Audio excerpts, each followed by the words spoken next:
বাবা সোহেল, হ্যাঁ আব্বাজান। একটু দাঁড়াও, তোমার সাথে কিছু কথা ছিল। হ্যাঁ আব্বাজান বলেন। আচ্ছা বাবা, কথা পরেই কই, কিন্তু তুমি এই ভর সন্ধ্যাবেলায় কই রওনা দিলে বাবা? আব্বাজান একটু পর মাগরিবের আজান দেবে, এই জন্য আগে থেকে আমি মসজিদ বলে আগে যেতেছি। আহ বাবা, তোর কথা শুনে বুকটা ভরে গেল। তুই কত খারাপ ছিলি, বন্ধু বান্ধবের সাথে আজে বাজে নেশা করতি। যাক, তোকে যে আল্লাহ এত ভালো বানাইছে, এজন্য আমি আল্লাহর কাছে শুকরিয়া আদায় করি, আলহামদুলিল্লাহ।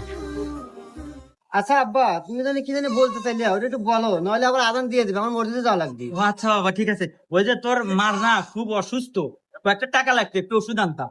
ও আচ্ছা আব্বা, দিতেছি। तो रुको जरा।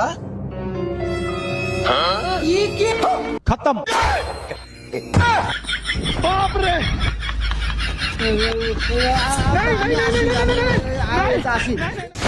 বন্ধুরা, কি বুঝলেন? পোশাক এবং